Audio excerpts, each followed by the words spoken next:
Namo, Amida, Butsu. Hi guys. The title of this video is Beware of Buddhists who are always using words like myths and metaphors and fables. I was reading a so-called Buddhist perspective on vegetarianism. The title of the book will remain nameless because I don't want to give credit to this author. But in it you could tell the whole tone of the book was, yes, I'm a Buddhist because I practice meditation, but I don't really take this stuff seriously. You know, I don't really take the Dharma seriously. He referred to, in one segment, the Dharma accounts of Shakyamuni's life as being like Aesop's fables. That reminds me of when my former sensei, now in the Pure Land, Paul Roberts, referred to the time when Al Bloom once told him that, no, you know, I don't believe Amitabha Buddha or his Pure Land is real. It's like Hamlet or something. And I've heard people refer to, you know, the Buddhist teachings as being, you know, like fables and myths and of course these same people tend to refer to Buddhas as being just, you know, they're just people like you and me. I certainly hope none of the Buddhas were like me, or else we as Buddhists are severely fucked. But of course they're not like me, because I am as far from being enlightened as you can possibly get. And I hear some people going, oh, but that's not true, Dave. I have a Buddha nature. Yes, I do too, as do all sentient beings. That doesn't make us Buddhas.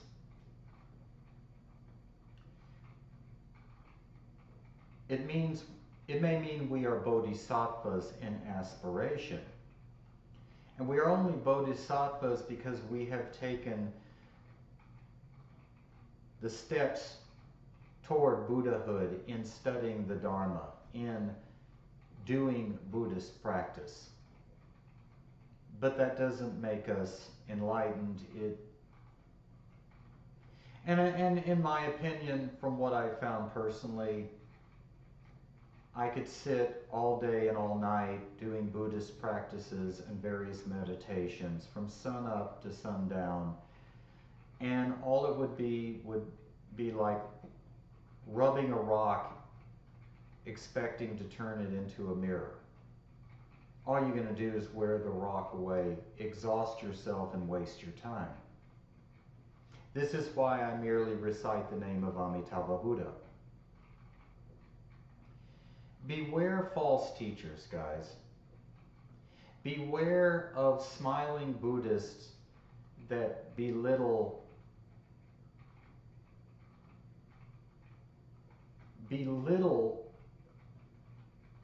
the total profundity, the profound, infinite nature of the Buddha, the Dharma, and the Sangha.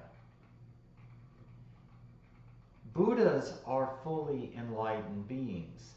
They far surpass all beings in their splendor, in their wisdom, in their perfection of knowledge and wisdom and comprehension. We could not even begin to attain this. They are far beyond any concept we would have of a God, far beyond the gods. Because unless a God has become enlightened and becomes a Buddha, he or she is still subject to even though on a grander scale, you know, birth, suffering, old age, and death. I'm sorry, I woke up a while ago. I'm not very, you can tell I haven't had my coffee yet. But it's like, whenever you read in a book, and you can tell the guy's getting off on his ego. You know, he knows better. You know, he's a modern man. He's a progressive thinker. Well, look around. Look around at the world around you and see the productive force of progressive modernist thinking. We're fucking everything up. Because we're not enlightened, but we think we're gods. You know, some of these elites who have decided to exterminate most of the population to thin out the herd of rabble, most of these elites refer to themselves as the only gods that matter. These are the most arrogant, poisonous people on the planet, and they are poisoning the planet. They are causing total chaos in something known as the Great Reset. This is the wisdom of humans. This is the wisdom of people who think they are smarter than the Buddha. They are smarter than the masters and sages who have brought us the sutras. I'm not. We are growing further and further into the Dharma ending age of Mappo.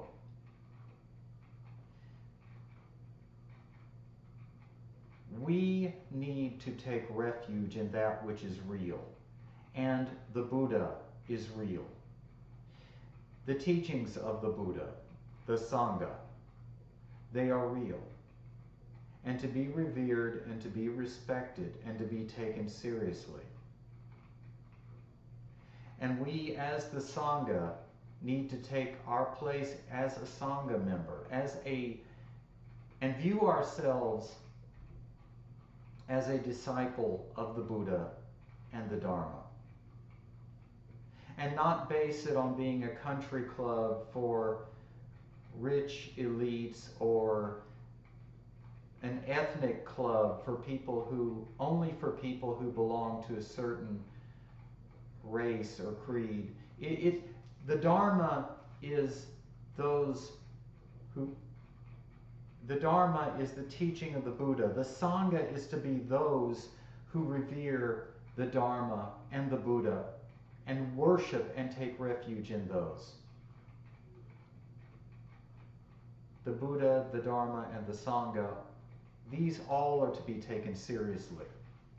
I can't say that enough.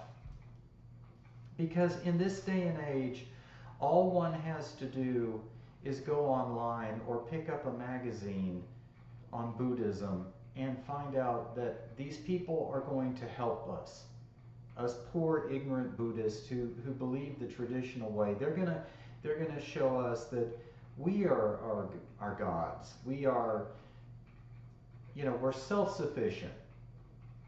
We don't. If you want to perform a little Buddhist ritual, that's okay, but ultimately it's up to you. Well, if it's up to me, I'm screwed, hopelessly. I take refuge not in me or my Buddha nature,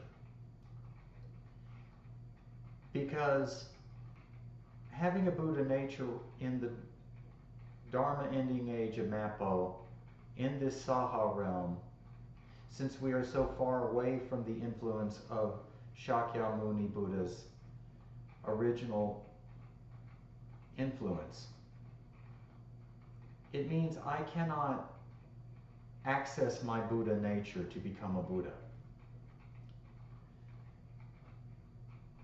I've heard people make the comment, if I could just transcend all of my problems, all of my doubts, then this too would be the Pure Land. No, it wouldn't.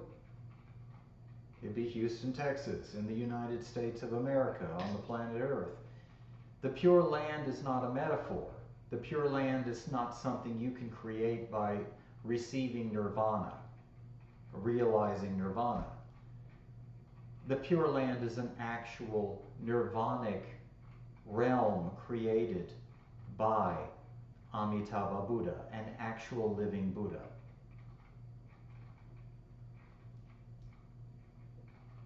We don't have that much time, guys, and I realize that with each passing day of my life. I'm getting older.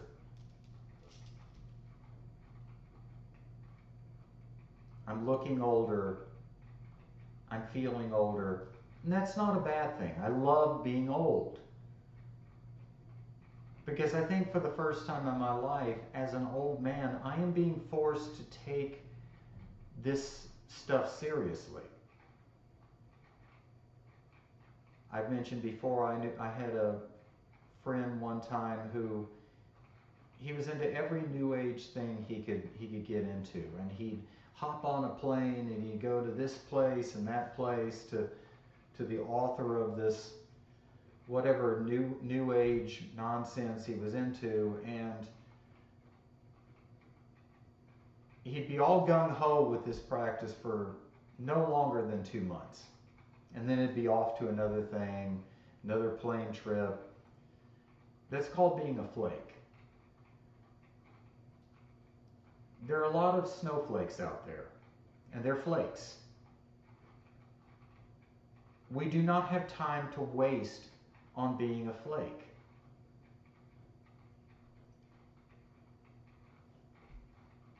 There is no time, as Josho Sensei says, there is no time, there is no time. Take the Buddha, the Dharma, and the Sangha seriously. Take the Buddha as your savior. Entrust yourself to Amitabha Buddha. Say his name in faith and wish to be born in his pure land. Take the Dharma as the pristine teachings of the enlightened Buddha Shakyamuni that reveals to us Amitabha Buddha and his pure land. The surest, most perfect way to being free from endless births in this realm of samsara. Take yourself as a member of the Sangha seriously. This is not about your ethnicity or your culture or your ego. This is not something you can brag about belonging to your yoga club or your drinking buddies. The Sangha, at least when it pertains to Amida-ji Jodo Shinshu Buddhist Sangha, the Sangha is a group of those of us who have entrusted ourselves to Amitabha Buddha, and we want the world to know what Amitabha means to us. Even more so for myself as a man of Shinjin. I am locked in to Amitabha Buddha and his Dharma. I don't have the luxury of seeing Amitabha and his Dharma as metaphors or myths, to be manipulated by my egocentric perception of so-called reality. By the way, we're not living in reality. This is a dream. Only the Butsu is true and real. Only Amitabha Buddha and his pure land are real. Nirvanic states, realms of reality that exist. And so be very careful, guys, when you're reading all things Buddhism, because in reading all things Buddhism, you're going to come along somebody who's going to present themselves as a Buddhist, even as a monk or a nun, in a Buddhist community. And they'll be teaching lies. They'll be teaching things that go in direct conflict with what it means to be a Buddhist. There are many out there who have and do teach that you can be a Buddhist and a Christian and a Muslim and a Catholic and a Protestant and anything else. And I've even had people tell me you could be a Marxist or a communist or anything else. I mean, you can. They say, well, you know, because Buddhism is a philosophy, it's not a religion. Buddhism is a philosophy and a religion. Buddhism is a way of life. It is a formula for living every aspect of your life. It is something to be taken seriously. So I would urge you all, please, please, do not allow yourself to be misled by heretical teaching, by heretics who present themselves as masters. Make Amitabha Buddha your master. Say his name, wish to be born in his pure land. Entrust yourself completely to him. Namo Amida Butsu.